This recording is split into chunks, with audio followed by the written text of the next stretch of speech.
개인주의와 경쟁 속에서 살아온 대학생이 북을 치며 함께 하나가 되는 법을 배운다면 어떤 일이 벌어질까요? 오늘의 인터뷰의 띵킹님은 학과 선배들에게 정보를 얻으려고 들어간 풍물 동아리에서 2년 넘게 북을 치고 있다고 합니다.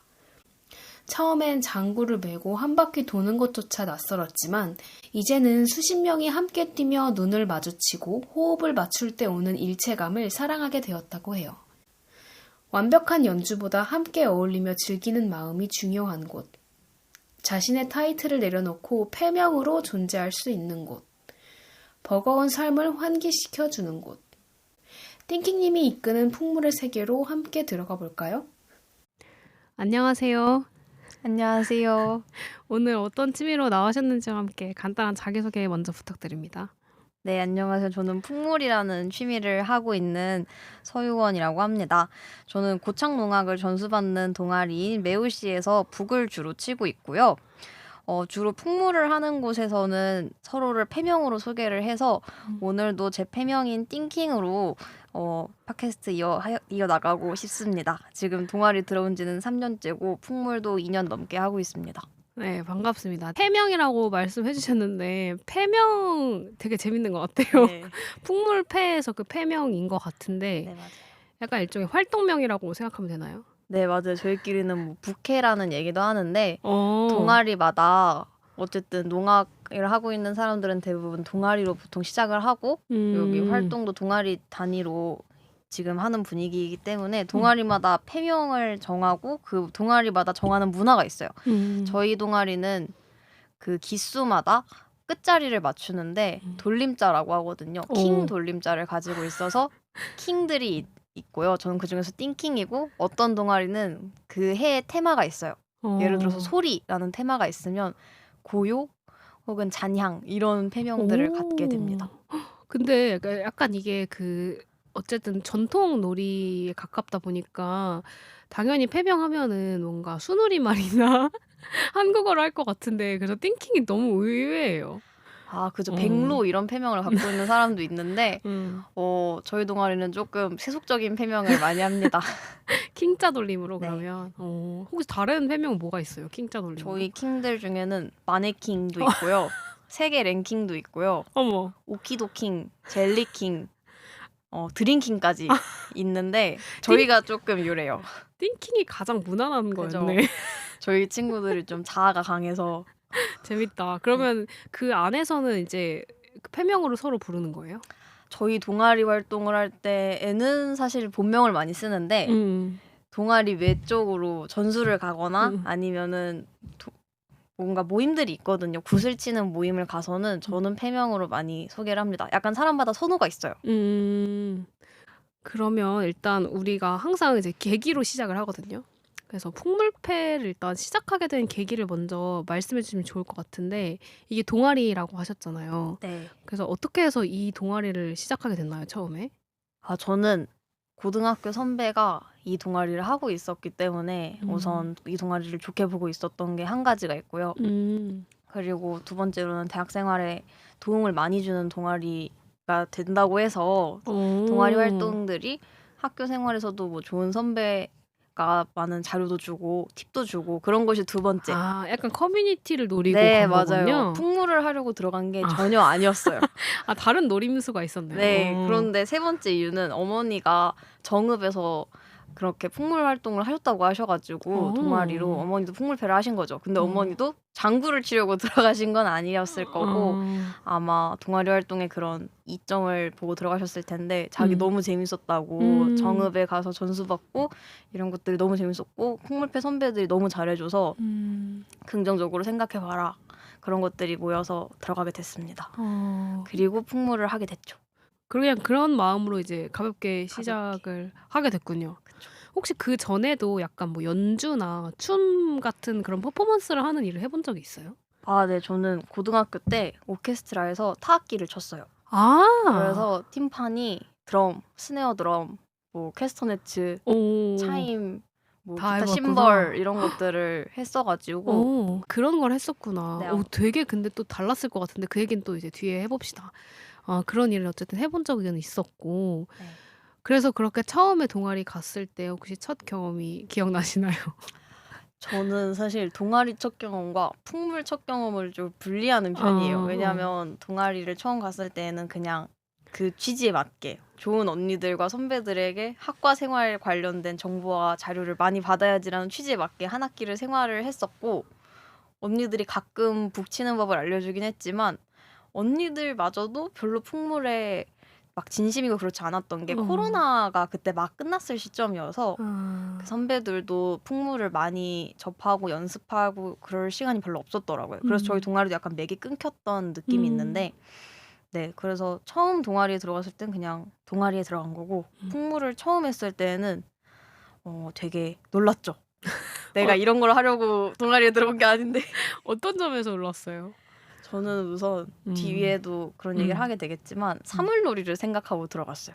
아, 저 일단 사물놀이와 풍물놀이의 차이를 몰라요. 보통 사람들도 잘 모를 것 같은데 네, 혹시 설명해 주실 수 있을까요? 사물놀이는 응. 앉아서 하는 거라고 보시면 되고 아. 악기 연주에 조금 더 초점이 맞춰져 있어요. 그래서 사실 저도 검색을 좀 해봤는데 1970년대쯤에 어떤 선생님이 그 풍물놀이와 우리의 농악 그런 전통 악기들이 그렇게 연주되던 것들을 앉아서 연주 중심으로 개편한 게 사물놀이라고 하더라고요. 아, 그 풍물이 먼저 있었던 거군요. 네, 그러니까 풍물은 약간 그 지역적인 색채도 가지고 있고 그 문화 속에서 뭐 농사라던가 그 동네에 기원하는 그런 의미가 있었던 게 풍물이 그렇게 발전이 된 건데, 사물은 이제 예술의 무대 예술 차원에서 하는 거죠. 그럼 사물놀이는 조금 실내에서 많이 하겠네요. 네. 풍물놀이는 좀 야외에서. 실내에서 소편성으로 보통 한 4명. 근데 동아리 뭐 공연하는 곳에 따라서 대편성으로 할 수도 있지만 제가 봤던 사물놀이들은 다 앉아서 하는 거였고. 약간 실내악 같은 그쵸, 실내악 느낌이네요. 같은 느낌이죠. 앉아서 북, 징, 장구, 꽹과리 요렇게 소리가 나는 악기들 위주로 타악기들 위주로 하는 게 사물놀이입니다. 그래서 처음 갔을 때 그러면 풍물놀이라는 게 생각보다 그렇게 좀 동적이고 이런 거에 놀라셨다는 거예요? 네. 정말 놀란 게 네. 저는 풍물을 처음 접한 게 전수 여름 방학에 1학년 여름 방학에 고창이라는 그 지역에 가서 전수를 받으러 갔을 때가 처음 접한 거였는데요. 정말 놀란 게 앉아서 정적으로 연주를 하는 걸 생각하고 동아리에 들어갔는데 풍물은 연휘라는 말을 써요. 연휘. 그러니까 무대의 예술인 거거든요. 정말 몸과 표정과 음악과 가락과 박자와 이런 게 정말 하나로 하나가 된 거 연희. 퍼포먼스적인 퍼포먼스. 부분이 좀 많구나. 네, 그래서 장구를 몸에 메고 들고 도는 걸 줄 몰랐어요. 약간 턴을 해야 돼요. 네, 턴을 해야 돼요. 혹시 그 우리가 생각하는 그 상모? 머리에다가 상모라고 하죠? 네네네. 그거 돌리는 그런 것도 하는 거죠? 네, 그런 풍물놀이가? 거가 풍물놀이인 거죠. 와, 그래서 그거를 예상하지 못하고 갔는데 너무 놀랐겠어요. 정말 집에 가고 싶었어요. 좀 약간 처음엔 도망치고 싶었어요. 그런 거 할 줄 몰랐으니까. 네. 생각보다 되게 신체적인 활동이었다. 네. 근데도 왜 계속 하세요? 그러면 처음 시작이 그랬는데 어쩌다가 지금 3년째 하고 계시는지. 저는 너무 충격을 받았는데 어쨌든 제가 그 전수에 갔을 때가 시간이 일주일 동안 어쨌든 집에 못 가고 고창에 갇혀 있는 거거든요. 그러면 일주일 동안 일단 해내야 되는 상황이니까 나도 상모도 돌리고 장구도 메고 돌고 이걸 해야 되는 상황이니까 우선 저는 해야 되면 하거든요. 그래서 해야 되면 했는데 처음에 며칠은 힘들었지만 조금 익숙해지고 내가 할 수 있는 게 생기고 나면서 이제 그 판굿이라는 거를 띄워요. 판굿? 네. 판굿이라는 거를 배우는 전수인데 거기가 그 판에서 다 같이 풍물을 하는 거예요. 그게 저희 한 60명씩 뛸 때도 있고 보통은 한 30명 정도씩 뛰는데, 그러면 각자의 악기를 들고 뛰고 돌고 하면서 소리를 내면서 그 30명이 하나가 되는 느낌이 너무 좋았어요. 여러 명이서 같이 할 때. 네. 그래서 그 느낌으로 이제 계속 해야겠다는 생각을 좀 하게 됐나요? 네, 그랬던 것 같아요. 그 하나가 된 느낌과 눈을 마주치고 서로 호흡을 맞추고 발을 맞췄을 때 오는 그 일체감, 너와 내가 하나가 된 느낌, 그리고 거기에 같이 전수를 받던 사람들이 되게 좋은 사람들이었어요. 아. 인간적으로. 그 전수라는 거에 대해서 잠깐 얘기를 해보고 싶은데, 그러니까 전수 받다는 대충 알겠어요. 뭐 네. 그 용어에서 오는 느낌은 알겠는데, 그러니까 약간 캠프를 가는 건가요, 일종의? 캠프를 그런 것 가서 같아요. 좀 이렇게 교육을 받는 거를 네. 전수라고 생각하면 되나요? 네, 맞습니다. 전수는 그 지역별로 농악이 발전을 했기 때문에 그 지역으로 가요. 그 지역으로 가면 고창 같은 경우에는 그 시스템이 되게 잘 되어 있는 걸로 알고 느껴져요, 저한테. 가면은 우선 프로듀스 생각하시면 되게 비슷해요. 프로듀스 프로듀스? 101. 프로듀스 101 보면 그 밤에는 영어마을 기숙사에서 같이 그 연습생들이랑 자고 아침에 눈 뜨자마자 연습하고 그런 생활을 일주일 정도를 합니다. 아. 연습동 건물에 가면 그래서 프로듀스의 선생님들이 계시는 것처럼 여기도 사부님이라는 사람이 있고요. 수련 캠프네요. 네, 수련 캠프인 거죠. 그래서 연습할 때는 그 연습생들이랑 저희 전수생들이죠. 전수생들이랑 같이 동고동락하면서 멍도 많이 들고 뭐 마음도 많이 힘들다가 이제 밤에 다시 숙소동으로 가면 이제 프로듀스 연습생들이 재밌게 노는 것처럼 저희도 술도 먹고 그렇게 즐겁게 하는 시간을 가집니다. 하루 종일 그 연주를 하고 연습을 하는 거예요? 주로 한 8시부터 밤 10시까지는 연습하는 시간이고 그 사이에 이제 밥 먹는 시간과 쉬는 시간이 때때로 있죠. 근데 그 진짜 약간 집중적인 수련이네요. 근데 그래서 그거를 네. 처음 이제 초보자들도 가서 하면 어느 정도 연주를 할 수 있게 되는 거예요? 네, 저는 그렇다고 봐요. 아, 지역마다 그렇게 달라요? 네. 그래요? 지역마다 저도 사실 어떤 지역들 이렇게 많이 돌아가고 있는지는 정확히 모르는데 그 상무 말씀하셨잖아요. 보통 생각하시는 게 번거지, 시꺼먼 번거지 모자 같은 거에 하얀색 리본 같은 게 달려있는 상모를 생각하시는데 고창 지역에 있는 상모가 부포라는 게 있고 거기는 그런 리본 같은 걸 돌리는 게 아니라 저희끼리는 타조 겨드랑이 털이라고 얘기를 하거든요. 부포라는 걸 써요. 그런 식으로 머리에 뭔가를 쓰는 건 같은데 뭘 쓰는지가 다르고 그러면 뭘 쓰는지가 달라졌으니까 그걸 어떻게 돌리는지 그것도 달라지겠죠. 도는 방향 같은 것도 다르고요. 다 박자 다르구나. 같은 것도 좀 다르고요. 지역마다. 네. 매번 전수 갈 때마다 좀 새로운 느낌이었어요, 진짜. 그치만 점점 익숙해지는 것 같아요. 점점 익숙해지고 옛날에는 악기를 배우고 뭐 새로운 동작을 익히고 나한테 모자른 거를 더 기술적인 부분을 채우는 게 전수 시간에서 많았다면 점점 익숙해질수록 그런 것도 물론 있지만 더 나의 새로운 모습 혹은 거기서 어떤 사람들을 만날까 아니면 그런 게 조금 많이 이제 한 것 같다 그러면 악기를 바꿔요. 이제 북으로 가다가 소고로 가고 소고를 마스터했으면 장구도 해보고 그런 식으로 진짜 평생 해도 컨텐츠가 마르지 않는 취미인 것 같아요. 진짜요? 왜냐면 네, 거의 세계가 되게 넓습니다. 그렇구나. 생각보다 엄청 다양하고 넓구나. 네. 악기를 바꿀 수 있다는 건 좀 생각 못 해본 것 같아요. 그게 클래식 음악이랑 되게 다른 것 같아요. 왜냐하면 바이올린 같은 거는 어느 정도 수준에 다다를 때까지 시간이 되게 많이 걸리잖아요. 그렇죠. 그런데 북도 그렇고 장구도 그렇고 이게 기본적으로 그 클래식 음악에 있는 악기들은 영재부터 키우잖아요. 그리고 신동 이런 거를 좋아하고 비르투오소를 좋아하고 그런데 풍물과 농악은 모두가 함께 할 수 있는 음악, 모두가 함께 할 수 있게 해주는 어떤 매체나 중개자 같은 느낌의 그거거든요. 그런 예술이거든요.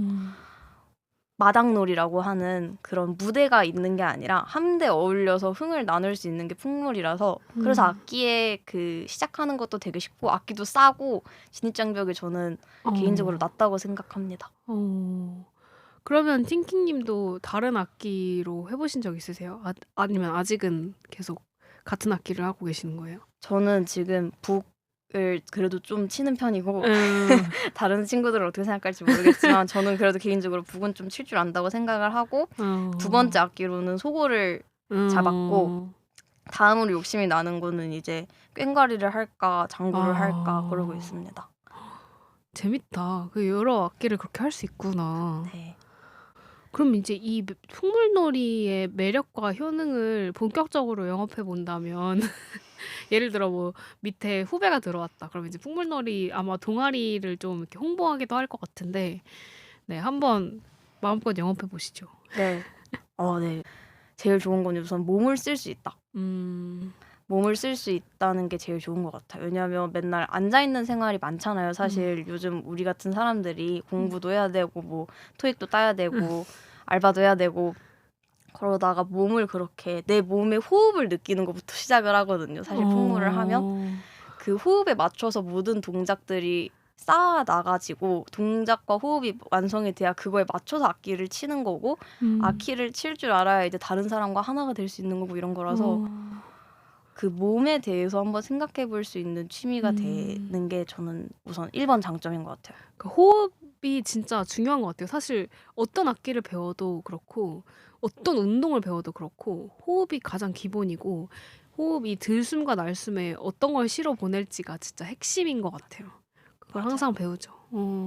몸을 많이 써요, 정말. 그러니까 약간 운동이 된다라고 봐도 될까요? 우선 네, 저는 그런 것 같아요.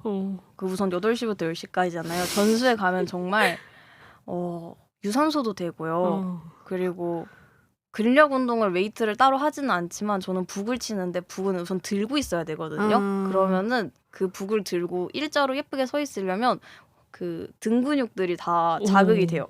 예쁘게 이렇게 서 있으려면 등 근육들도 쓰이고 그리고 북을 들고 있으니까 당연히 왼팔에 이두근과 삼두근이 골고루 쓰이고요.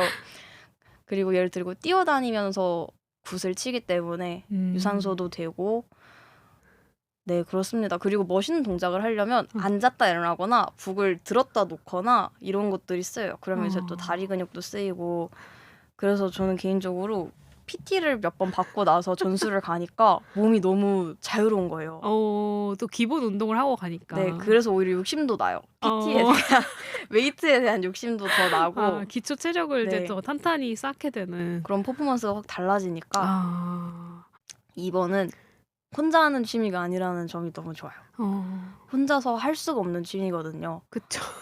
혼자 못하죠. 혼자서는 굿을 쳐야 되고 판을 띄워야 되는데 최소 그래도 판다운 판을 띄려면 8명 정도는 있어야 되거든요. 그리고 기획하는 사람에 따라 뭐 판굿을 다 한번 띄고 솔로들을 보여주겠다라고 기획할 수도 있고 아니면 판굿 사이사이에 혼자 하는 놀이들을 약간 보여주겠다. 거기서는 진짜 혼자만의 하는 거니까 나의 역량을 다 보여줄 수 있거든요. 판굿에서는 그게 잘 안 되는데 아무튼 근데 그것도 반주가 필요해요. 꽹과리 같은 사람이 반주를 해줘야 내가 할 수가 있어요. 그럼 그것도 최소 2명. 저는 꽹과리가 반주를 할 수 있다는 것도 지금 충격적이에요. 아니 왜냐면 보통 이제 그 꽹과리가 조금 굳이 말하자면 타악기의 소프라노 같은 느낌이거든요. 가장 시끄럽고 가장 높잖아요. 맞아요. 근데 꽹과리가 반주를 한다고 상상을 못했어요. 저도 와서 놀랐어요. 그 보통 반주를 그 상쇄라는 말 들어보셨어요? 상쇄하다? 상쇄는 명사고요. 상자가 윗상자고 쇠가 그 꽹과리랑 진 같은 거를 쇠라고 해요. 그 상쇄는 거의 악장과 지휘자 같은 역할인데 그 풍물놀이 안에서 그 사람이 그러니까 저도 쇠를 가락악기라고 하는 거에 되게 충격받았는데 어쨌든 가락악기고 꽹과리가 장구와 꽹과리가 그런 반주를 하고 어떤 이끄는 역할을 하면 북은 그냥 베이스. 그쵸. 베이스 드럼 같은 역할을 하게 됩니다. 그 보통 그러면은 구성이 좀 정해져 있어요? 어느 정도 이런 뭐 편성이라고 하죠. 그런 게 정해져 있어요? 편성이 있고 그 편성을 발굴하는 작업을 이제 보존의 어르신들이 하시는 거고 그러니까 뭔가 구전되는 거나 사료나 이런 걸 찾아서 그런 편성을 좀 정리를 하시는 일들을 하시는 분이 있고 그리고 이 편성도 아마 지역마다 다를 거예요. 그럴 수 있겠다. 근데 기본적으로는 그 악기가 4개인 거죠? 악기가 꽹과리, 장구, 북, 소고, 징. 징이 있구나. 그리고 태평소 같은 친구들이 있으면 공연이 확 살아요. 태평소 관악기 아니에요? 네, 삘릴리 이런 소리가 갑자기 나는. 관악기 혼자. 타악기 우리 기준은 이제 관악기, 타악기, 뭐 맞아요, 현악기 이렇게 맞아요. 보니까.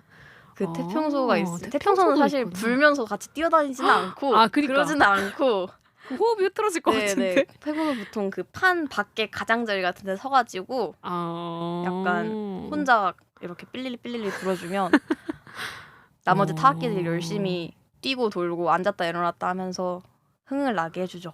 징이 어떤 악기죠? 정확히 큰 거 아니에요? 징은 좀 좀 크죠. 무겁고 큰 그쵸. 악기인데 쇠로 돼 있고. 쇠로 그쵸? 돼 있고 무겁고 음. 약간 우리 서양 음악의 공 같은 느낌이 아. 있죠. 근데 공은 엄청 크잖아요. 어. 근데 공처럼 그 울림이 되게 징 하는 울림이 되게 크고 그래서 되게 좋습니다. 무겁겠다 그때 징도. 근데 그것도 심지어 들고 뛰어요. 다 들고 뛰어다녀야 되는구나. 그래서 엄청 신나고 그 저희끼리 그런 얘기 하거든요. 그 뛰는 사람이 힘들수록 밖에서 보는 사람이 즐겁다. 그 원래 유구한 역사예요. 아. 모든 업계에서 무용도 그렇고 음악도 그렇고 퍼포머가 힘들수록 보는 사람은 재밌습니다. 퍼포먼스 그렇구나. 그건 원래 다 그런 것 같아요. 네. 또 어떤 매력이 또 있을까요? 그래도 음악이 있다는 게 좋은 것 같아요. 그 취미의 어쨌든 음악도 되게 중요한 구성 요소잖아요. 그 풍물을 구성하는 물론 그럼요. 고저가 있지는 않지만 그 멜로디가 있고 이런 것은 아니지만 리듬감이 있고 신나요. 그치. 음악은 사람을 신나게 하는 게 있는 것 같아요. 아니면 신이 나서 음악이 오는 건지 아니면 음악이 신이 나게 하는 건지는 잘 모르겠지만 되게 쿵쿵거리는 타악기들 소리와 신명나는 꽹과리 가락이 되게 스트레스를 많이 풀어줍니다. 그리고 이게 공연을 하면 어쨌든 좀 풍물놀이는 다른 어떤 퍼포먼스랑 달리 주변 사람들을 같이 흥을 끌어올려야 하는 그게 목적이 있잖아요. 좀. 맞아요. 그쵸? 그래서 같이 이렇게 놀자판을 만들어야 되는 맞아요. 일종의 약간 흥을 내가 이제 텐션을 올려야 하는 그런 게 있을 것 같은데 그런 것도 재밌을 것 같아요. 그런 것도 처음에는 사실 왜냐면 앉아 계시고 정적인 분들이 우선은 그치. 앉아 계시니까 물론 그 사람들 마음속에 다 흥이 있지만 그거를 처음에 깨우는 과정은 좀 힘들어요. 그럴 것 같아요. 처음에는 약간 억텐 느낌도 나고 그치. 그래도 몇 번 이렇게 해드리면 또 박수 치거나 얼씨구 나오고 이러면 그때 나오는 쾌감은 그게 네 번째 이점이 될 수 있을 것 같네요. 다른 사람의 텐션을 올렸을 때의 쾌감. 네, 올리고 나서부터는 이제 서로 같이 내가 시너지가. 에너지를 주면 관객도 에너지를 주고 혹시 실패해 본 적도 있나요? 그런 건 보통 기억에서 빨리 지우는 편인 것 같고 그래도 마지막에는 그 공연을 같이 하는 사람들끼리 주는 것도 있어서 그거는 항상 있어요. 관객은 실패해도 우리들끼리는 눈 마주치고 웃고 너 뭐 한번 돌아봤냐? 그럼 나도 한번 돌아볼게. 이런 것들이 항상 있어서 저 이제 이쯤에서 궁금한 게 네. 어디서부터 어디까지가 즉흥이에요, 풍물놀이는? 그러니까 어디까지가 짜여진 것도 사실 잘 감이 안 와서. 이것은 공연 컨셉과 기획마다 다를 수 있을 것 같은데 그건 근데 진짜 그런 것 같아요. 약간 보통 동아리 발표 같은 경우엔 연습을 많이 하고 사전에 많은 걸 조율을 해놔요. 뭐 예를 들어서 내가 여기서 돌겠다. 혹은 이 장단은 몇 번 치겠다. 이런 것까지 짜져 있는데 그러다가 뭐 예를 들어 뭐 독춤 같은 거는 좀 즉흥으로 할 수도 있을 것 독춤 같아서. 같은 거는 그죠. 그 뭐지? 저희가 장단이라는 게 있어요. 그 장단이라는 걸 예를 들어서 뭐 장단이라는 거를 반주를 어쨌든 해주는 사람들이 있으니까 그 사람들이 어떤 반주를 해줘야 될지는 사전에 어느 정도 맞춰져 있어야 되는데 그거를 함부로 바꾸려면 그러니까 즉흥으로 바꾸려면 정말 많은 서로의 그 연습했던 시간이 있어야 돼요. 그러니까 장단이라는 게 이런 거죠. 약간 우리 어렸을 때 배웠던 자진몰이 장단, 맞아요. 뭐 맞아요. 중몰 휘몰이, 장단, 중몰이. 덩덕, 맞아요, 쿵덕, 맞아요. 이거 말하는 거죠. 네, 그러니까 어떤 맞아요. 장단을 흘러가느냐에 따라서 다르니까. 그 큰 틀 정도는 그래도 짜고 하는 편인데 근데 정말 능숙하신 소위 저희 사부님들 같은 경우에는 그런 걸 사전에 정해놓지 않아도 멋진 판이 나오죠. 즉흥으로 해도 그냥 눈을 보면 뭘 할지 알아요. 그 사람들은. 눈에 써 있어요. 중몰이 간다. 이러면 이제 오케이 이러면 이제 눈으로 이제 보통은 몸도 같이 쓰고 있으니까 약간 몸을 좀 죽인다든지 아니면 몸을 갑자기 막 팔을 든다든지 이런 걸 하면은 아 이제 뭐로 넘어가고 싶구나. 알겠어 바꿔줄게. 약간 이렇게가 되는데 사실 연차가 덜 쌓인 사람들일수록 많이 맞춘다. 그렇긴 하겠죠. 즉흥이라는 게 사실 즉흥이 진짜 제일 어려운 분야인 맞아요. 것 같아요. 특히 이렇게 또 팀으로 하려면은 워낙 많은 역사가 있어야 되지 않을까. 그러면 어쨌든 많은 거를 좀 생각보다 짜고 한다고 생각하면 네, 되려나요? 즉흥이 미인 것 같아요. 즉흥에서 맛이 나오는 것 같고 아. 근데 저희끼리는 짰다고 해도 관객이 예측을 못하면 그거가 되게 재미거든요. 이번에 저희도 공연을 올릴 때 그 기본 편제가 있는데 약간 공식 같은 편제에서 되게 많은 걸 저희의 스타일로 바꿔봤어요. 근데 관객은 그거를 모르죠. 그날 처음 만나는 거니까 저희 딴에는 즉흥으로 한 것은 아니지만 그런 변화에서 오는 즐거움이 있다. 변주를 하는 거죠. 네, 변주를 하는 거죠. 근데 뭔가 그런 사람들 앞에서 퍼포먼스를 한다는 게 네. 어색하다고 생각해 본 적은 없어요? 근데 이게 제가 크게 두 가지 취미가 있는데 클래식 음악이나 발레 같은 걸 보러 가는 취미가 있고 풍물이 있는 것 같은데 제가 클래식 음악이나 발레 공연을 한다고 했으면 되게 그랬을 것 같아요. 왜냐하면 무대를 중심으로 벽이 이렇게 있고 관객이 이렇게 일렬로 나를 바라보면서 앉아있고 무대에 있는 사람은 관객을 보면서 이렇게 세 개가 분리돼 있잖아요. 그런데 풍물은 분리가 그렇게 크지 않고 사람들이 막 그 경계를 뚫고 나오기도 하고 관객들이 저희도 다가가서 그 경계를 뚫고 가서 흥을 유도하거나 호흡하거나 눈을 마주보는 시간이 있거든요. 그래서 저는 제가 공연자라는 생각은 한 번도 해본 적이 없고 물론 공연이라는 것을 자꾸 올리지만서도 공연보다는 그냥 판을 한번 만든다. 그렇구나. 일방적인 게 아니에요. 물론 다른 공연도 그렇겠지만 더더욱 저희는 제가 주는 에너지를 관객들이 다시 받아서 주기를 원하고 소통하고 그리고 주로 뒷굿이라는 것도 있거든요. 그 관객들이 나와서 저희 악기를 받아서 그들이 또 판을 뛰는 시간도 그런 동아리 공연이 아니어도 되게 많아요. 물론 전문 연희자나 전문으로 사부님들 돈 받고 하시는 공연에서 그렇게 하시진 않겠지만 보통 동아리 공연이나 아니면 그 외에 농악하시는 분들 공연을 가면 그런 시간이 또 있답니다. 참여형 공연이군요. 참여형 거의. 공연이네요. 얼씨구도 사실 되게 중요한 역할을 해주고 그런 호응. 그쵸.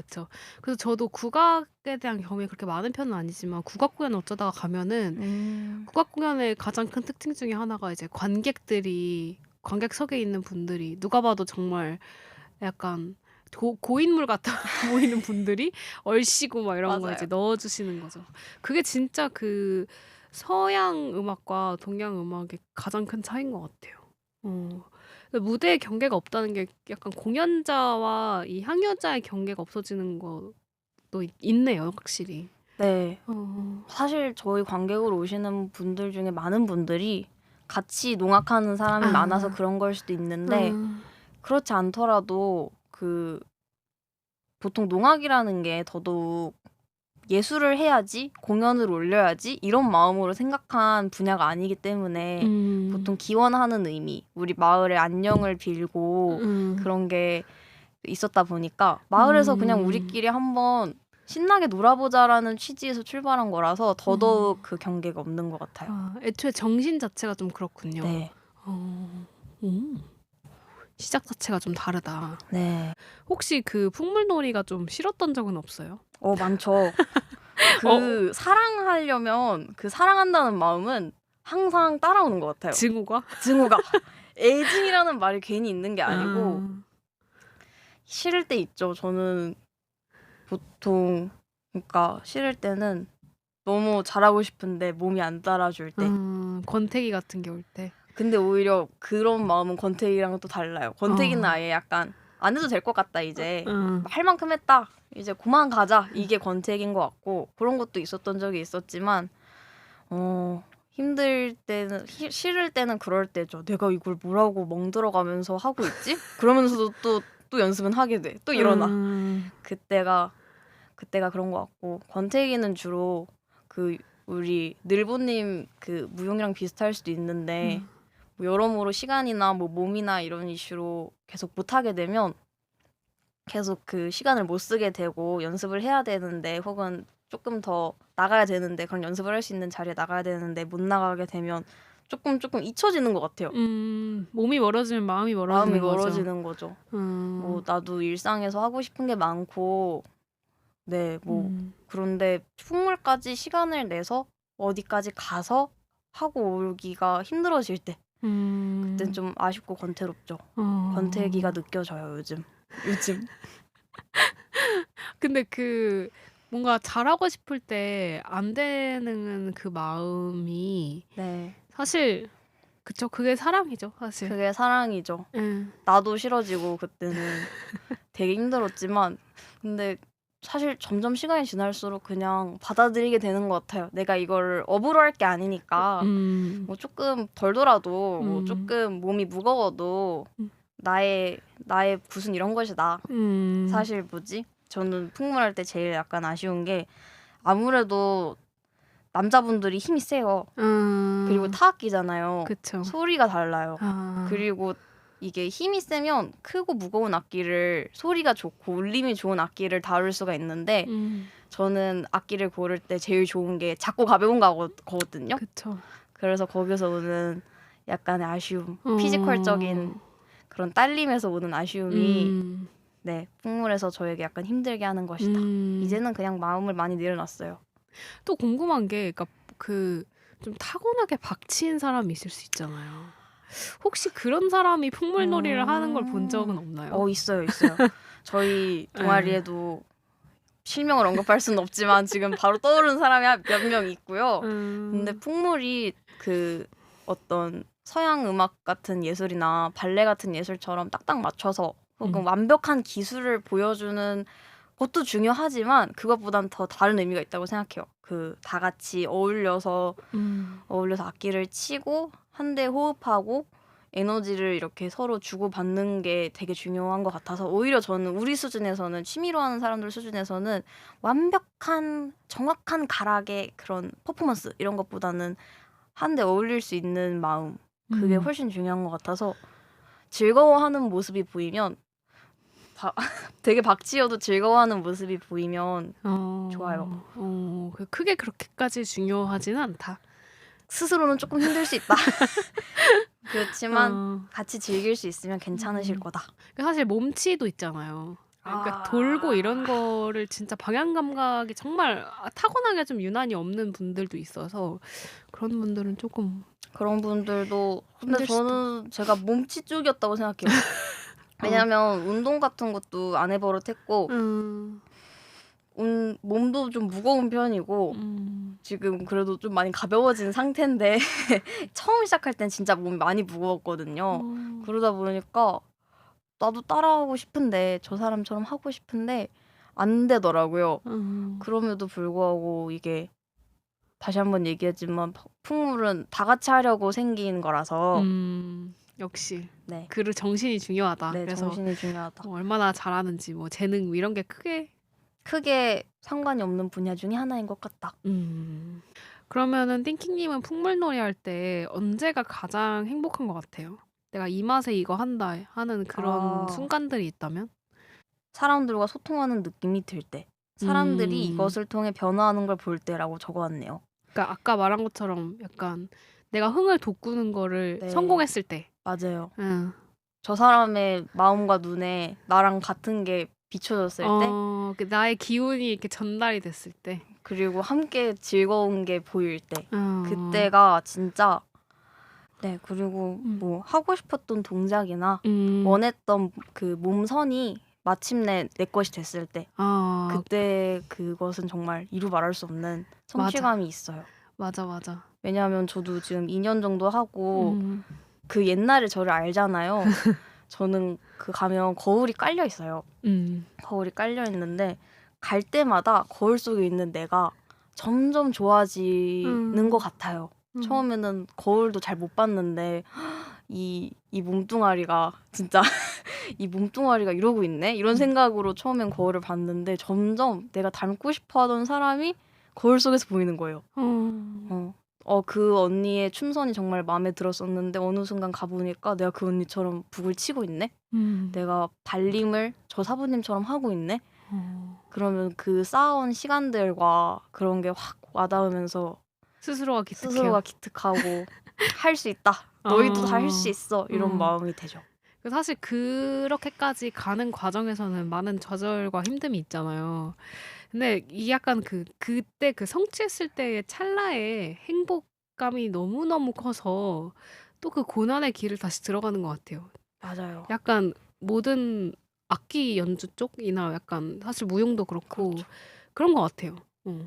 사실 행복한 이 순간은 어쩌면 좀 짧을 수도 있고 근데 뭐 취미니까 사실 뭐 과정 자체도 즐기기 좋긴 하지만 아무래도 그래서 다른 악기를 찾는 게 그런 것 같아요. 그 그 힘듦 한번 다시 겪고 정복 이런 느낌이 또 들고 왜냐하면 이게 북에서 어느 정도 했다고 느꼈을 때 더 위로 올라가려면 이제 다시 힘들잖아요. 근데 그쵸. 초보에서 중수까지 올라오는 건 또 쉬우니까 네 고수가 다른 되느니 악기로. 다른 악기 중수하겠다. 그럼 혹시 악기별로 뭔가 매력과 특징을 일단 띵킹님이 그 경험하신 거 위주로 한번 얘기해 본다면 어떤 게 있을까요? 저는 북이라는 악기를 치는데요. 북은 되게 단순해요.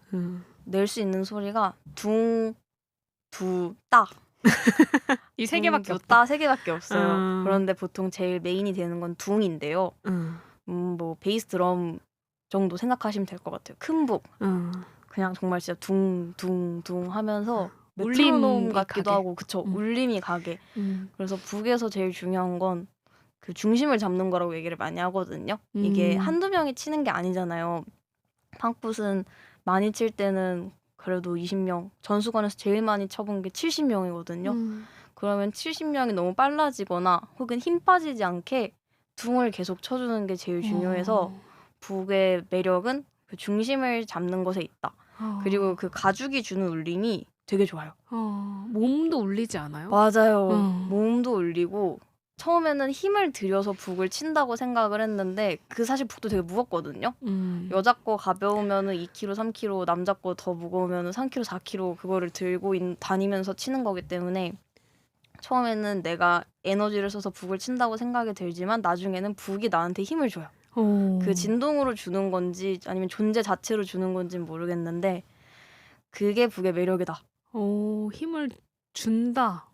네, 그 가죽 악기의 둥 소리가 주는 힘을 주는 것. 동반자 같은 느낌. 네.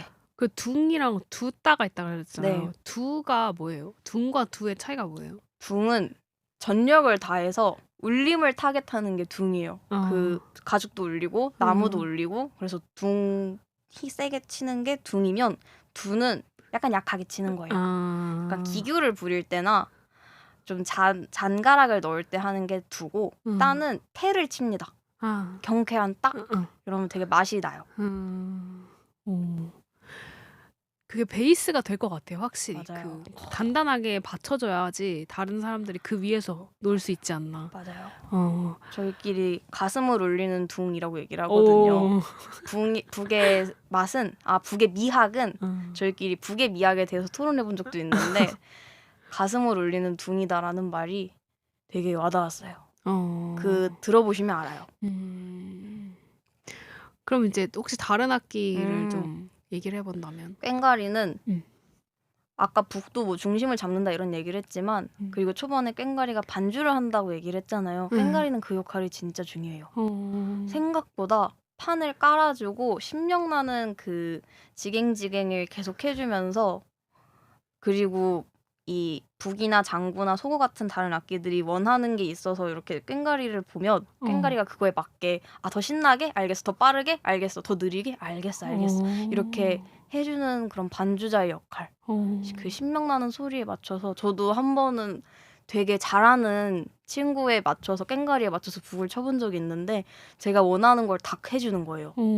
나 여기서 조금 더 놀고 싶어 하면은 알겠어 더 놀아 하면서 여유롭게 쳐주고 이제 바꾸자 넘어가자 하면은 그 가락을 다 바꿔주고 너무 편하게 내가 원하는 걸 다 해줄 수 있게 하는 그런 맛이 상세 꽹과리인데 근데 이건 꽹과리 입장도 들어봐야 되는 게 저는 반주자 혹은 리더로서의 꽹과리만 봤고 꽹과리 자체로서의 꽹과리의 매력은 아직 잘 모르겠어요. 그쵸. 흔히 꽹과리 하면 굉장히 시끄럽다 이런 인상이 좀 강하긴 해요. 그쵸. 이름도 꽹과리. 맞아요. 실제로 연습할 때 그 이어플러그를 끼고 그래야 될 것 같아요. 해요. 귀가 아플 것 귀가 같아. 아프고 연습 끝나고 나면 꽹과리 애들이 와서 야 아직도 지갱지갱거려 밥 먹는데도 지갱지갱거려 막 지갱지갱이라고 하는군요. 꽹과리 소리를. 왜 아, 지갱지갱이지? 그 지갱 갱갱 이거는 알겠죠. 네. 꽹과리가 갱갱 소리가 약간 조금 힘을 빼고 하면 지갱 이런가 봐요. 지갱지갱 지갱지갱. 지갱 갱갱. 네. 그리고 이제 뭐 소고나 장구. 소고 같은 경우에는 가볍죠. 그쵸. 요만하잖아요. 그리고 소고는 사실 소리 악기가 아니라 춤을 추는 악기예요. 오. 소고 소리는 사실 아무리 내봤자 어차피 북선에서 정리가 되고 네 소고는 그래서 춤을 추는 악기인데 요 아기 때 소고춤 안 춰보셨어요? 소고춤? 모르겠어요. 그래요? 기억이 없는데. 전 초등학교 때 소고춤 한번 춰봤던 것 같은데 그 소고를 들고 살랑살랑 그런 몸짓을 하면서 그 다른 악기들이 깔아주는 소리에 맞게 소고는 춤을 춥니다. 아 살랑살랑 춰요? 테토처럼 추는 사람도 있어요. 테토 소고라고 하는데 박력 있게 추는 사람도 있는데 저는 살랑살랑을 조금 더 좋아하는 파고 그 강약 조절이 이건 나중에 영상으로 한번 소개를 해드리고 싶네요. 춤의 강약 조절을 말하는 거죠? 그쵸. 악기의 강약 조절은 안 들립니다. 그러니까 결국 소고는 그냥 춤뿐. 그냥 약간 소고라는 악기는 어떻게 보면은 그냥 소품이네요. 맞아요. 그 뭐 에스메랄다 발레 할 때 탬버린 정도의 역할. 네. 재밌다. 워낙 작으니까. 네. 저는 그렇게 느끼는데. 근데 또 맨몸으로 추기에는 좀 힘들잖아요. 그쵸, 저희가 무용하려고 풍물을 들어간 건 아니라서 소고 하나 있다고 몸이 되게 자유로워져요. 오히려 아무것도 없을 때보다 소고 하나 있으면 이 소품이 주는 힘이 제한이 주는 자유로움. 제한이 주는 자유로움이 분명히 있어요. 그럴 것 같아요. 그러니까 소고를 어쨌든 치긴 치는데 그 안에서 이제 내가 춤을 추면 되는 거니까 그게 주는 안정감이 있겠죠. 그냥 맨 몸으로 추는 것보다는. 되게 뜻밖의 사실이네요. 소고는 알고 보니까 소품이다. 다른 사람의 생각은 다를 수 있어요. 왜냐면 이게 예술이잖아요. 어쨌든. 그럼요. 네, 많은 관점이 있다. 그럼 소고는 그래도 좀 몸을 잘 쓰는 사람들이 많이 하겠네요. 네. 그리고 잘하는 사람이 했을 때 진짜 예쁩니다. 와, 진짜요? 제 눈엔 너무 예뻐요. 이제 마지막으로 장구는? 장구는 설장구죠. 설장구 혹시 아세요? 아니요. 설장구가 진짜 설장구는 반주가 없어요. 다른 지금까지 얘기한 악기들은 다 반주가 필요한데 설장구는 혼자서 하고요. 사실 장구를 별로 좋아하지는 않는데 왜요? 장구는 예술적인 게 좀 덜한 것 같아요. 왜냐하면 소고는 아까 말씀드렸듯이 살랑살랑이 있고 북은 그 둥이 주는 강렬함이 있는데 장구는 사실 양손에 궁체와 열체를 들고서 치기만 해도 바쁜 악기라서 개인적으로 뭔가 개인의 개성이나 예술적인 그런 것들이 보여지기엔 좀 바쁜 악기가 아닌가. 맞아요. 장구 치는 사람들은 좀 바빠 보여요. 그러니까 손이 왔다 갔다 해야 되고 양손 악기니까. 맞아요. 양손 악기니까. 장구는 저도 어렸을 때 쳐본 기억이 있거든요. 초등학교 다닐 때 덩덕쿵덕쿵덕 배우고 그것만 해도 정신없죠. 손 크로스도 좀 하고. 맞아요. 근데 또 보는 사람 입장에서는 그 손 크로스 자체가 퍼포먼스라서 그 자체가 약간 춤처럼 보이기 때문에 또 그것도 재미가 있는 것 같아요. 어찌 보면 사실 연주에 가장 충실한 악기겠네요. 맞아요. 장구는 진짜 바빠요. 소고가 춤추고 북도 둥하고 나선 춤추고 이럴 때 장구는 끊임없이 그 가락을 해줘야 되고 그래서 신명나는 판이 되는 거고 그런데 생각해보면 기술적으로 되게 연마해야 되는 악기 중에 하나가 장구인 것 같아요. 꽹과리도 물론 그렇지만 저는 사실 북이랑 소구는 기술보다는 예술 같고 저기 장구랑 쇠는 기술. 기술이 받쳐줘야 기술 자체가 예술이 되는 부분이 아닌가. 장구는 진짜 바쁘다. 머리가 좋아야 된다. 좌뇌 우뇌가 다 돼야 된다. 혹시 징은 어때요? 징은요. 일단 그 무게가 주는 압박이 있어요. 징은 그래서 징을 들고 쳐라고 하는데 그 쇠 치는 사람들은 징을 이렇게 가슴까지 들어 올려서 치라고 하는데 이게 거의 체감상 4-5kg는 돼가지고 원판 헬스장 가셔서 원판 갖고 이렇게 진짜 팔 운동하는 느낌이에요. 끝나고 나면 팔 운동이 너무 되고 징은 근데 징이 없으면 그 밴드 음악의 베이스 같은 존재라고 생각을 하거든요. 밴드 음악에서 베이스 빠지면 되게 위만 있고 밋밋한 느낌이 드는데 징 없이 연습하면 그런 느낌이 들어요.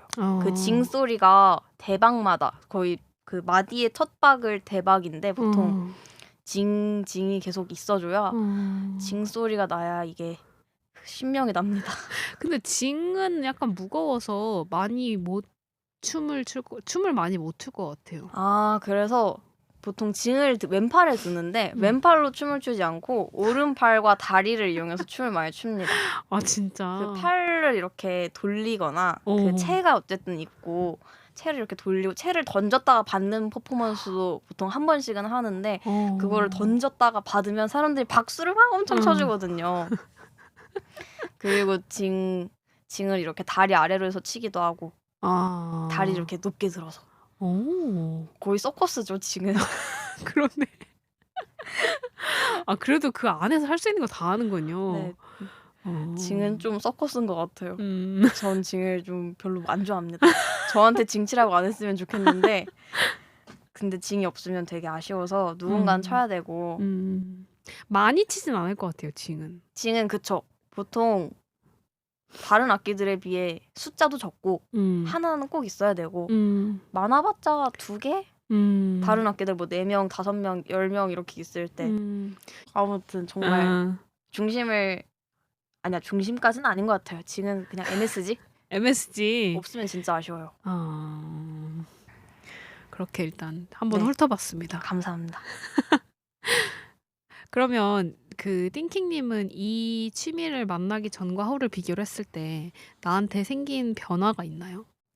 저는 풍물과 굿이 주는 문화가 되게 공동체 정신을 얘기하는 게 있는 것 같아요. 그래서 그 전까지는 개인주의적인 삶의 방식을 살아왔고 소유냐 존재냐 하면은 소유 그런 것들에 되게 신경을 많이 쓰면서 나라는 사람이 어떤 타이틀을 가졌으면 좋겠고 혹은 그 타이틀을 갖기 위해서는 경쟁이 불가피하고 그래서 옆에 있는 사람을 뭔가 공존할 수 있는 사람이 아니라 경쟁의 대상으로 많이 봤던 것 같은데 전수를 하러 고창에 가고 그리고 고창에 갔다 와서도 같이 굿을 치면서 그 굿의 자리에서는 누가 더 잘났고 이런 것보다는 어떻게 하나가 잘 되고 이런 게 더 중요하거든요. 그래서 그 자리에서 저에게 생긴 변화는 그곳에서 얻은 저의 변화는 그런 것들을 한 번 더 생각해 볼 수 있게 해준 게 큰 것 같아요. 내가 너무 지금까지 너무 경쟁주의적이고 그런 줄 세우는 문화에 되게 익숙해져 있었구나. 그렇지 않은 세상도 있구나. 그리고 이제 대학생이 됐고 내가 앞으로 살아갈 세계에서는 이런 게 더 중요하겠구나. 그렇게 한번 세계가 바뀐 것 같아요. 오, 되게 교육적인 취미다. 어쨌든 인류애가 좀 샘솟는 맞아요. 취미네요. 되게 인류에 샘솟고 한번 성찰해볼 수 있는 취미인 것 같아요. 근데 그렇게 팀워크가 강조된 취미 활동이 그런 식으로 좋은 면도 있지만 잘못하면 또 이제 더 이렇게 반대로 갈 수 있잖아요. 인류애가 박살나는 경우도 역시 사람들은 맞죠. 그렇다 이러면서 이제 반대로 갈 수도 있는데 그래도 경험이 좋으셨나 봐요. 그게 아무래도 아웃풋이 숫자로 나오는 게 아닌 것이라서 그런 것 같아요. 왜냐하면 뭐 사실 저 오케스트라도 해봤잖아요. 오케스트라는 실수를 하거나 미스터치가 생기거나 음정이 안 맞아서 화음이 깨지면 저는 그러면 좀 스트레스를 받거든요. 그리고 특히나 타악기를 했었으니까 스네어 같은 거 칠 때 제가 박자가 빨라지거나 혹은 한번 미스터치가 생기면 모두가 알고 그러다 보니까 팀워크를 할 때 제일 중요한 거는 공존하거나 뭐 힘을 합치거나 콜라보레이션을 하거나 이런 게 아니라 내가 1인분을 어떻게 잘 해느냐가 되게 중요한 팀워크를 지금까지 해왔다면 여기서 만났었던 팀워크는 성과 중심주의거나 내가 뭔가를 잘 해내야 되는데 그걸 못했거나 보다는 같이 힘을 받아서 우리 재밌게 한번 놀아보자 이런 것이었던 것 같아서. 그리고 약간 그 계속 말해왔지만 어쨌든 클래식 음악, 그러니까 서양 음악 쪽은 정해진 이상향이 있는 것 같아요. 틀이 있고 규칙도 너무 정확하게 있고 그 틀에 누가 더 잘 맞춰 들어가느냐 약간 이런 이상향이 정해져 있고 모두가 한 곳을 향해 달려가는데 좀 이런 풍물놀이 같은 전통 놀이는 애초에 목적 자체가 어떤 완벽한 퍼포먼스 이런 게 아니고 아까 말한 것처럼 어떤 기원하는 마음을 같이 이렇게 만든다던가 아니면 같이 놀자판을 만드는 그런 성향이 있다 보니까 목적 자체가 좀 달라서 그런 데서 오는 그 차이도 있는 것 같아요.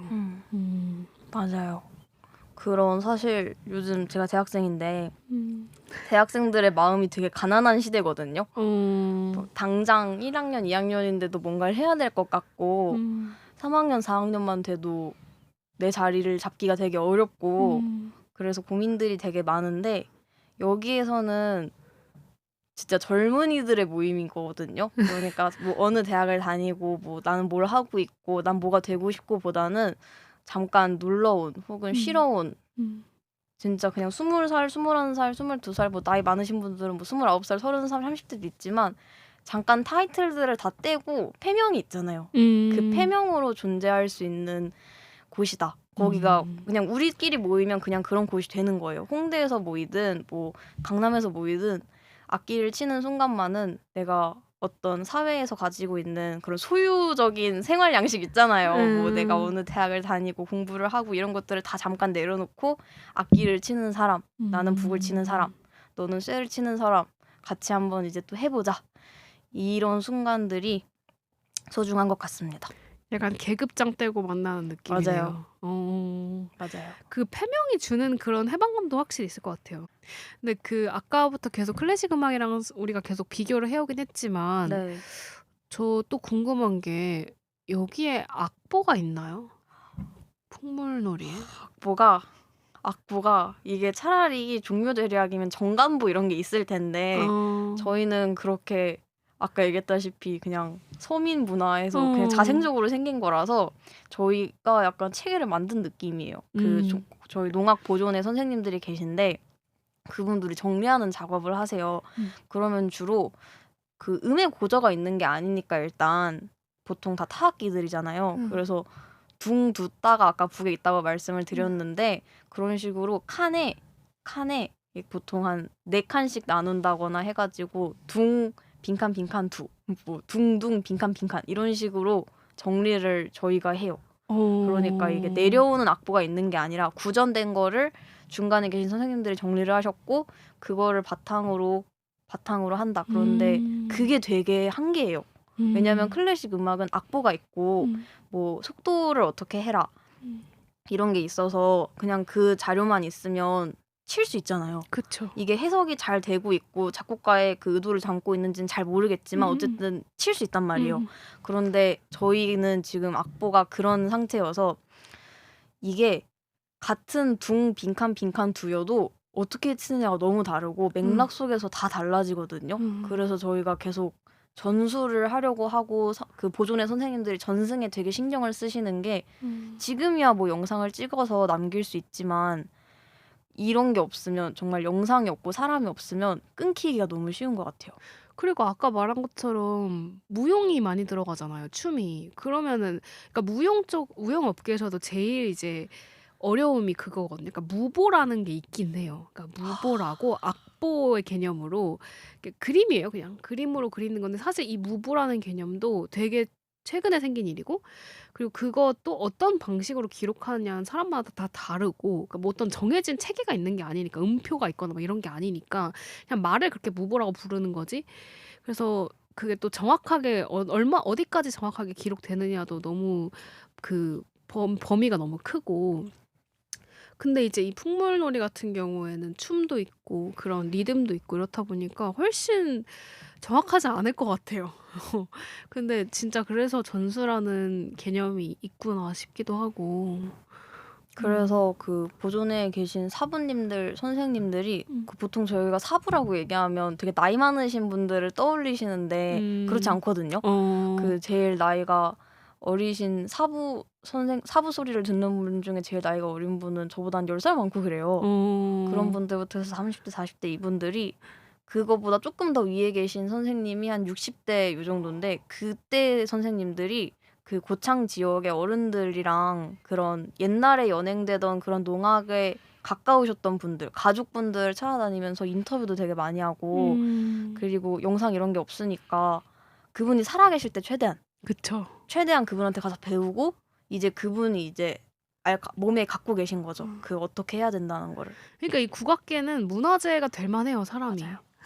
그 사람 자체가 그 갖고 맞아요. 있는 이 지식과 이 양식이 너무 중요하기 때문에 그쵸. 그래서 이제 그런 전수 시스템도 너무 아직까지 내려져 오고 있는 거죠. 재밌다. 재밌어요. 그런 식으로 되는 취미의 세상은 정말 파면 팔수록 그런 것 같아요. 맞아요. 밖에서 봤을 때는 뭐 상무나 돌리고 있네 이런 건데 맞아. 맞아. 저도 약간 그렇게 생각하긴 했는데 이 취미를 통해서 띵킹님이 지켜내고 있는 건 뭔 것 같으세요? 저는 세상을 보는 다른 관점 이것도 계속 유지하고 있는 게 풍물을 하면서 한번 제 세상이 넓어져 봤잖아요. 이 세상이 넓어져 보는 기회가 되게 소중한 것 같은 게 지금도 계속 내 세상이 물론 그 고등학교 시절 때보다 넓어졌지만 어딘가에 제 바운더리 밖에 풍물 같은 게 또 있을 거 알아요. 어딘가에 내 세상이 더 넓어지게 해주고 세상을 깨게 해주고 그런 거가 있을 것 같아서 계속 갇히지 않으려고 한다. 우물안 개구리가 되지 않으려고 한다.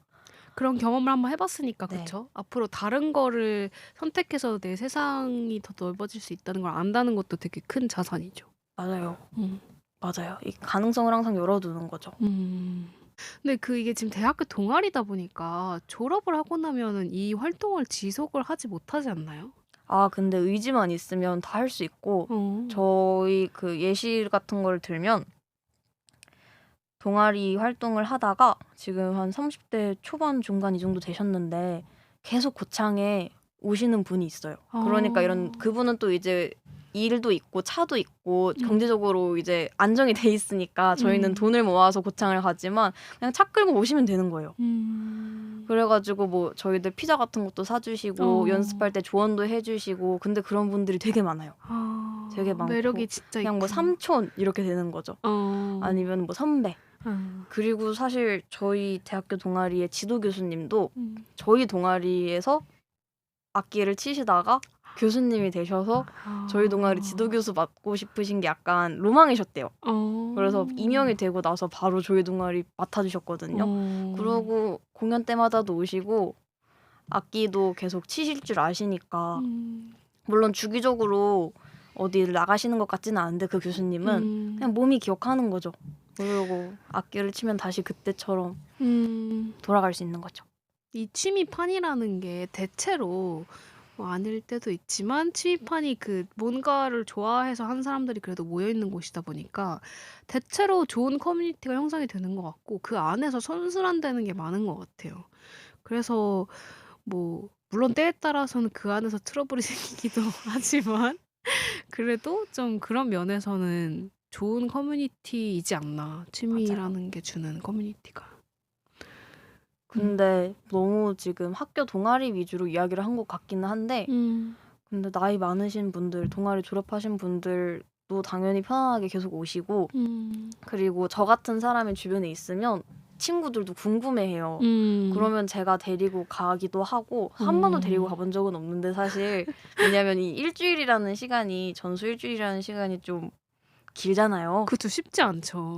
근데 정말 친한 분들은 언니들 중에 데리고 와가지고 그 언니도 그냥 계속 오고. 그러니까 찍먹하기에는 일주일은 좀 긴 것 같아요. 그러니까 보통 찍먹으려고 하면 그래도 1시간 정도 이렇게 맞아요. 뭔가 맛을 볼 수 있긴 한데, 근데 아마 그런 거 찾아보면 있을 것 같긴 해요. 요새는 원데이 같은 맞아요. 게 원데이도 있으니까. 있고 그 고창까지 안 가도 음. 망원동에 살판이라는 곳이 있어요. 어. 살판이 그 이런 악기도 배우고 거기야말로 정말 원데이 클래스처럼 찍먹할 수 있는 곳인데 뭐 그냥 직장인 분들도 그 일과 끝나고 평일 저녁 같은데 클래스가 열리거든요. 뭐 설장구 클래스 아니면 뭐 속어 기초반 이런 것들이 있어요. 그래서 거기야말로 제 친구들 데리고 가기가 좋은 것 같아요. 그러면 이제 저희 마지막 코너 취미론으로 넘어가려고 하는데요. 띵킹님이 정해야 하는 취미란 무엇인가요? 저는 취미의 정의가 좀 넓게 했어요. 무언가를 사랑하는 것을 계속하는 거. 사랑하는 것. 사랑하는 마음이 있으면 다 취미 같아요. 근데 취미 어쨌든 동사로 설명이 될 수밖에 없는 것 같아요. 저는 뭐 고양이를 좋아하는 마음이 그 고양이에 대한 정보를 알아본다거나 그 사람 건강, 사람이 아니지. 그 고양이의 건강에 대한 정보를 알아보고 걱정을 하는 것. 그때도 동사로 설명이 되잖아요. 아니면은 아이돌을 좋아해도 맞아요. 뭐 노래를 듣거나 이것도 동사죠. 혹은 그 사람과 관련된 뭔가 조사를 하거나 그것도 동사죠. 아니면은 뭐 생일 카페 같은 걸 가거나 이것도 동사죠. 뭔가를 마음만으로 머무르기에는 너무 좋지 않나. 뭔가를 자꾸 하게 돼요. 그러면 취미의 정의를 좋아하는 마음을 표현하기로 할까요? 그것도 괜찮네요. 어떤 식으로든 어떤 자기가 표현을 할 식으로든. 테니까. 네. 띵킹님이 생각하는 취미의 효능이 뭐예요? 저는 저를 계속 환기해 주는 것 같아요. 환기? 환기라는 게 그냥 그 창문 여는 그 그림을 생각하셔도 될 것 같아요. 이렇게 방이 이렇게 있고 꿉꿉한 그 공기들이 이렇게 갇혀 있다가 창문을 싹 열면은 새바람이 싹 들어오면서 그 꾸질꾸질한 공기는 나가고 그러면 기분이 되게 좋아지잖아요. 저는 그게 취미의 효능 같은데 삶이 저는 버겁다고 생각을 해요. 삶이 버겁지 않으면 조금 공허한 것 같은데 오히려 저는 조금 버거워야 삶이라고 생각을 하는데 나에게 여러 가지 이유가 있겠죠. 버거운 이유가 여러 가지가 있을 텐데 그때마다 나를 환기해주고 왜 이 버거움을 견뎌야 하는지 알려주는 게 취미다. 그게 취미의 효능이다. 그래서 본업에도 도움이 많이 되고요. 취미를 하면. 그리고 본업을 통해서 어떤 가치와 의미를 나와 세상에 줄까 이런 것들을 고민하게 해주는 것 같아요. 취미가. 어떤 삶의 가치를 갖게 됐어요? 저는 어쨌든 사람의 건강을 다루는 직업을 어쨌든 하게 될 것 같은데 옛날 같았으면 그냥 돈이나 많이 벌자 이랬을 것 같아요. 혹은 과학적으로 어떻게 하면 더 디벨롭을 해가지고 좋은 약을 만들까 뭐 이런 것들을 단순히 물질적으로 봤을 것 같은데 이제는 어떻게 이 건강이라는 거를 어떻게 여러 사람들에게 나눠줄까? 그러니까 좋은 것은 나눠야 된다라는 마음이 있으니 나누는 마음. 나누는 마음이 좀 들어왔군요. 네. 환기한다는 표현이 되게 좋은 것 같아요. 그 계속 말한 것처럼 인류에 대한 안 좋은 마음을 갖고 있다가 이렇게 문을 확 열어서 다시 인류애를 착 좋은 인류애로 이렇게 채우고 그 꿉꿉했던 안 네. 좋은 기억들을 이제 내보내고 네, 이런 맞아요. 역할을 하는 것 같이 들리네요. 환기한다. 좋습니다. 그럼 일단 오늘 제가 준비한 질문이 여기까지고 혹시 마지막으로 더 하고 싶었던 얘기가 있으면 하셔도 되고 아니면 소감을 말씀하셔도 됩니다. 소감이요? 네. 풍물이라는 취미에 대해서 왜냐면 되게 비주류적인 하는 사람들만 하는 취미였던 것 같거든요. 이거에 대해서 이렇게 길게 얘기해 볼 수 있어서 그리고 이 컨텐츠를 접하게 되는 많은 분들에게 도달할 수 있어서 너무 영광입니다. 저희 농악과 풍물에 약간이라도 관심을 가지게 된다면 너무 기쁠 것 같아요. 왜냐하면 정말 한 줌 단위이기 때문에 그래서 정말 기분 좋은 순간이었고 그리고 저에 대해서도 한번 생각해 볼 수 있는 시간이었던 것 같아요.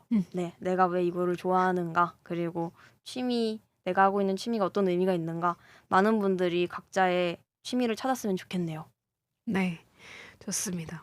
오늘 나와주셔서 감사합니다. 불러주셔서 감사합니다. 취미학개론은 팟빵, 애플 팟캐스트, 네이버 오디오 클립, 스포티파이에서 만나보실 수 있습니다. 뉴스레터로도 발행 중이니 프로필 링크로 구독 신청해주세요.